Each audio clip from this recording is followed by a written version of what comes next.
Hello friends, मैं जितेंद्र। आज आप लोगों के लिए मैं लेकर आया हूं दोस्तों सी-टेट मैथ्स पेपर 2 के लिए अलजेब्रा का टॉपिक लेके आया हूं दोस्तों, जो कि बहुत ही इम्पोर्टेंट टॉपिक है। और हमारे सी-टेट मैथ्स एग्जाम सी-टेट में मैथ्स के लिए बहुत इम्पोर्टेंट टॉपिक है और ये यहाँ से हर बार क्वेश्चन पूछे जाते हैं दोस्तों। तो हम आज डिस्कस करेंगे अलजेब्रा के बारे में, जो कि बहुत ही इम्पोर्टेंट टॉपिक है। तो हम देखते हैं, इसमें बहुत सारे टर्म्स हैं, जिसमें पहला है एक्सप्रेशन, दूसरा है टर्म्स, तीसरा है वेरिएबल और चौथा है कोफिशिएंट और पांचवा है कांस्टेंट। तो हम इन टॉपिक के बारे में बारी बारी से डिस्कस करेंगे दोस्तों और समझेंगे इसके बारे में। तो आइए हम देखते हैं इन टॉपिक के बारे में। तो हम सबसे पहले अलजेब्रा में एक इक्वेशन ले लेते हैं दोस्तों। एक इक्वेशन ले लेते हैं 15x plus 9y minus 6।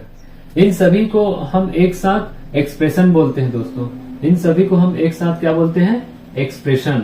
Algebra की भाषा में हम इसे एक्सप्रेशन कहते हैं। अब इसके बाद हम देखते हैं, ये जो बीच में माइनस और प्लस का चिन्ह दिया हुआ है, जैसे कि ये प्लस और माइनस दिया है, इसे ऑपरेशंस कहा जाता है। ऑपरेशंस कहा जाता है। अब इसके बाद हम देखते हैं टर्म्स के बारे में बात करते हैं। तो हमारा जो है 15x स्क्वायर 9y और ये जो माइनस 6, ऐसी समीकरण में जैसे कोई भी समीकरण में प्लस दिया है, किसी भी संख्या के आगे अगर प्लस दिया है तो उसको शो करना जरूरी नहीं है दोस्तों। जैसे कि अगर माइनस साइन दिया है तो उसको लिखना जरूरी है ऐसे समीकरण में। तो हमारा टर्म्स में देखते हैं तो ये पहला टर्म्स और ये दूसरा टर्म्स और ये तीसरा टर्म्स हो जाता है। 3 टर्म्स हैं दोस्तों इस समीकरण के। अब इसके बाद हम देखते हैं वेरिएबल्स या चर क्या होते हैं। तो इन समीकरण में हम देखते हैं तो 2 चर राशि हैं, एक एक्स स्क्वायर और ये y है। अब इन संख्याओं में कांस्टेंट क्या है दोस्तों? X coefficient. एक्स स्क्वायर का कोफिशिएंट क्या है?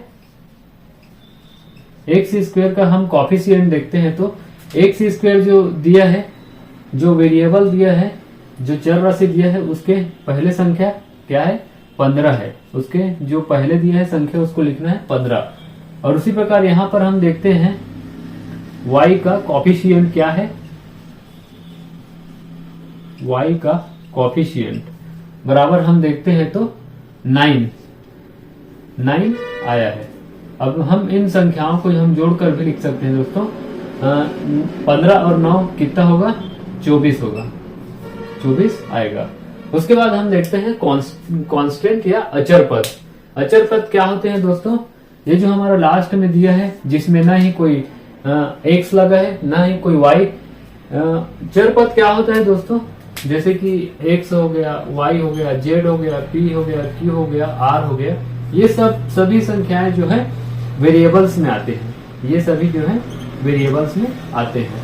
और उसके अलावा जो भी हमारा जो संख्या दिया है वो आता है कांस्टेंट में आता है। ये जो संख्याएं हैं जो कांस्टेंट में आता है, जिसे कहा जाता है अचर पद। जिसे अचर पद कहा जाता है। अब इसके बाद हम देखते हैं दोस्तों, एक इक्वेशन ले लेते हैं, उसको हम एग्जांपल के थ्रू समझते हैं। जैसे कि एग्जांपल में हम लेते हैं 3x square minus 5x plus 6 plus 4x square minus 2x minus 3। तो हम इस इक्वेशन को सॉल्व करके देखते हैं। तो फिर ये जो 3x है और ये 4x को हम जोड़ के देखते हैं। ये 3x के सामने कोई भी जो है चिन्ह नहीं दिया है, तो मतलब वहां पे प्लस का साइन होता है और यहाँ पे सामने भी प्लस का साइन दिया हुआ है। तो इन दोनों संख्याओं को जोड़ते हैं तो 7x स्क्वायर हो जाता है। अब इसमें देखते हैं, इन यहाँ पे सामने में माइनस चिन्ह दिया हुआ है, तो हम माइनस ले लेते हैं। लेकिन यहाँ पे तो माइनस माइनस है, वो प्लस हो जाएगा। तो फिर नहीं माइनस ही रहेगा, प्लस हो जाएगा 7x। अब उसके बाद यहाँ पे प्लस दिया है और यहाँ पे माइनस दिया है, तो माइनस और प्लस देखेंगे तो क्या हो जाएगा, माइनस हो जाएगा। तो फिर ये घट जाएगा, कितने हो गए 6 में 3 निकालेंगे तो 3 बचेगा। इस प्रकार से हम ऐसे व्यंजकों को सॉल्व करके देखते हैं, उसे जोड़ करके देखते हैं। आप लोग को ये चीज पता होना चाहिए दोस्तों, हम किसी भी साइन के बारे में, जैसे कि प्लस और प्लस को जोड़ेंगे, प्लस और प्लस को जोड़ेंगे तो कितना होगा, वो प्लस होगा। माइनस और माइनस को जोड़ेंगे तो वो भी प्लस होगा, और प्लस और माइनस को हम जोड़ेंगे तो वो माइनस ही होगा। इस चिन्हों को आपको याद रखना है दोस्तों। ये अलजेब्रा बीजगणित बनाते समय ये बहुत ही इंपॉर्टेंट है। आप लोग ये टर्म्स तो समझे होंगे दोस्तों, एक बार और बता देता हूं मैं। टर्म्स क्या होता है, एक्सप्रेशन क्या होता है दोस्तों, जो हमारे समीकरण में दिया हुआ है, इन सभी समीकरण को एक साथ हम एक्सप्रेशन बोलते हैं। और इसमें जो है चिन्ह दिया है, प्लस चिन्ह, माइनस चिन्ह, इसे ऑपरेशन कहा जाता है, ऑपरेटर कहा जाता है। अब इसके बाद हम देखते हैं ये 15x², 9y और -6, तो हम इसे टर्म्स कहेंगे। ये जो समीकरण बना है उसमें अलग अलग टर्म्स है, जो कि 1, 2 और 3 टर्म्स से मिलकर बना हुआ है। अब इसमें देखते हैं तो x² जो है कांस्टेंट है, नहीं वेरिएबल है। x² जो है इसमें वेरिएबल है, वेरिएबल, और इसमें जो y जो है वेरिएबल है।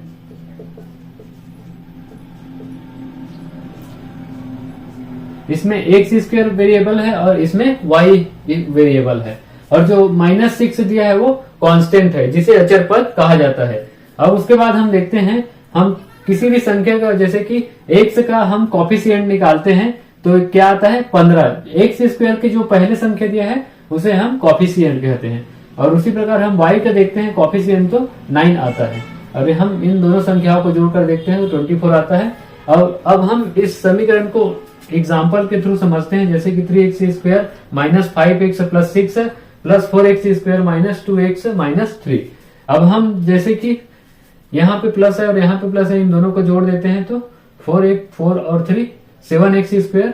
अब यहाँ पे माइनस है और यहाँ पे भी माइनस है, तो हम प्लस करेंगे तो ये प्लस ही होगा, प्लस हो जाएगा। तो फिर 7x, अब उसके बाद प्लस और माइनस को हम जोड़ते हैं तो माइनस होता है, तो -3 होगा।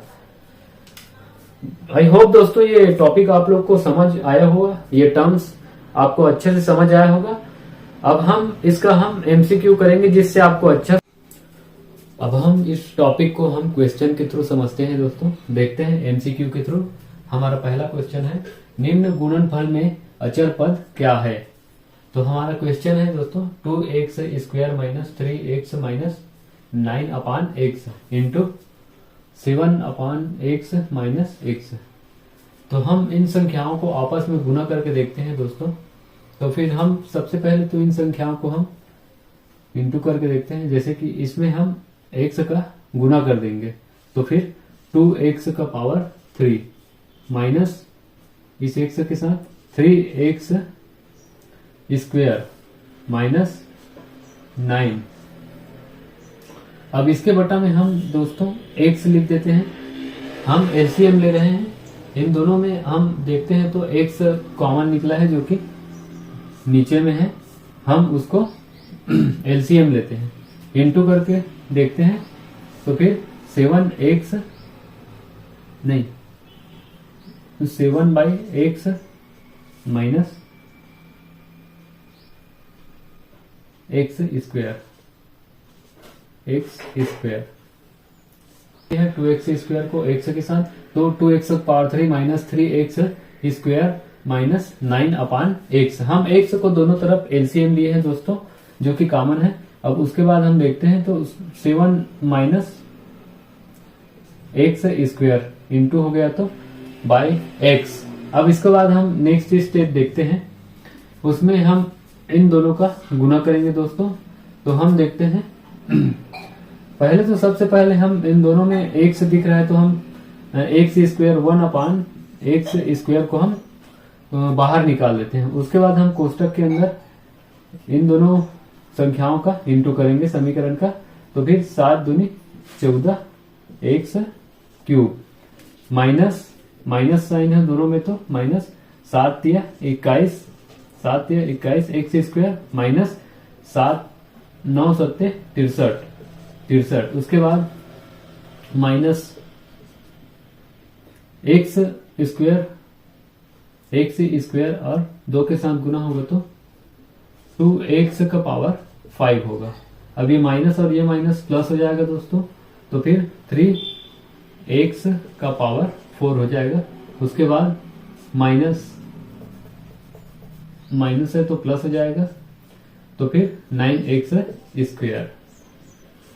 अब हम इन संख्याओं को देखते हैं तो हम भाग करते हैं इन संख्याओं से, तो फिर नीचे बचेगा दोस्तों एक्स स्क्वायर से इसे काट देंगे तो 14x बचेगा। उसके बाद माइनस हम 21x स्क्वायर को हम एक्स स्क्वायर से भाग देंगे तो 21 बचेगा। उसके बाद माइनस 63 को हम भाग देते हैं तो 63/x स्क्वायर बचेगा। अब उसके बाद देखते हैं माइनस 2x का पावर 5 है तो 2 कट जाएगा यहां से, तो फिर 2x का पावर 3 बचेगा प्लस 3x का पावर 2 बचेगा। अब यहां पे देखते हैं हम तो 9x स्क्वायर और ये कट जाएगा आपस में, तो फिर प्लस 9 बचेगा, प्लस 9 बस बचेगा। अब उसके बाद हम देखते हैं तो फिर समीकरण के बाद हमें क्या पूछा गया दोस्तों, अचर पद क्या होगा। तो हम इसमें देखते हैं तो फिर इसमें 2 अचर पद हैं -21 और 9। तो हम इन संख्याओं को -21 प्लस 9 इन संख्याओं को हम जोड़ेंगे तो फिर कितना आएगा -12। ये इसका आंसर हो जाएगा दोस्तों। छोटी संख्या में अगर बड़ी संख्या को घटा दिया जाता है तो माइनस में आता है उसका आंसर, तो ऑप्शन बी हमारा सही उत्तर हो जाएगा। अब इसके बाद हम नेक्स्ट क्वेश्चन देखते हैं दोस्तों। दूसरा क्वेश्चन जो हमारा रिसेंटली पूछा गया है सीटेट एग्जाम में है, व्यंजकों x -5 और x +7 के गुणनफल में x का संख्यात्मक गुणांक क्या है, न्यूमेरिकल कोएफिशिएंट क्या है। तो हम इसमें देखते हैं दोस्तों इन संख्याओं को, जैसे कि x -5 और y +7 इन दोनों को हम एक दूसरे से गुना करके देखते हैं दोस्तों। तो फिर x y, अब प्लस और माइनस का चिन्ह हम जिस संख्या जो कि बड़ा है उसमें जो चिन्ह रहते हैं उसको लेते हैं, तो फिर ये प्लस हो जाएगा, प्लस 7x माइनस, अब इसमें आएगा 5y माइनस 5y माइनस 5 सत्ते 35। तो इसमें पूछा गया है दोस्तों न्यूमेरिकल गुणांक या कोएफिशिएंट, संख्यात्मक गुणांक। तो हमने बात किया था दोस्तों गुणांक वो होता है जिसमें जो कि x के वेरिएबल के साइड में होता है। तो इसमें x पूछा है, x का संख्यात्मक गुणांक पूछा है, तो फिर ये 7 आएगा दोस्तों। तो इसका आंसर 7 हो जाएगा, ऑप्शन डी इसका सही आंसर हो जाएगा 7। अब हम क्वेश्चन थर्ड देखते हैं दोस्तों। इसमें बोला गया है व्यंजक x +1 और 2x +1 plus x +2 into x -1 में यदि x का गुणांक k है तो 2k - 9 का मान क्या होगा। तो इसमें दिया गया है हमारा 2 प्रोडक्ट दिया गया है, इन दोनों को पहले आपस में गुना करेंगे फिर जोड़ेंगे। तो जैसे कि हम देखते हैं इसमें हम इंटू करके लिखते हैं x प्लस x का 2x स्क्वायर प्लस, तो इसके बाद x का 1 के साथ plus x plus 2x +1 plus is equal, उसके बाद x का x के साथ गुना x स्क्वायर, अब इसके साथ माइनस x प्लस ये प्लस आ जाएगा प्लस 2x -2 आ जाएगा। तो इसमें पूछा गया है x का गुणांक पूछा गया है। तो यहाँ पर दिया है दोस्तों x का गुणांक दिया है, तो इन संख्याओं को हम ले सकते हैं। तो फिर कोफिशिएंट पूछा गया है, तो फिर x प्लस 2x इन दोनों को हम जोड़ देंगे तो 3x हो जाएगा। और यहाँ पर जो है कोफिशिएंट उसको लेंगे x का माइनस में, minus x plus 2x is equal to, इसको जोड़ देंगे तो 5x माइनस x होगा इज इक्वल टू 4x। तो x का मान कितना आ जाएगा, 4 आ जाएगा। अब इस x का मान जो 4 है उसको हम k मान लिया जाता है, k मान लिया गया। अब इसे k मान लेते हैं, तो फिर अब इसमें हम पुट करते हैं सूत्र में 2k minus 9 is equal to 2 into 4 minus 9। हम k माने हैं 4 को, तो फिर 4 रख दिए यहाँ पे।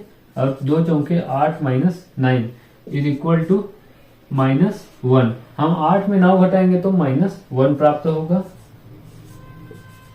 ऐसे। तो हमारा ऑप्शन माइनस 1 किस में है, ऑप्शन डी में। आई होप मेरा ये वीडियो आप सभी को समझ आया होगा दोस्तों।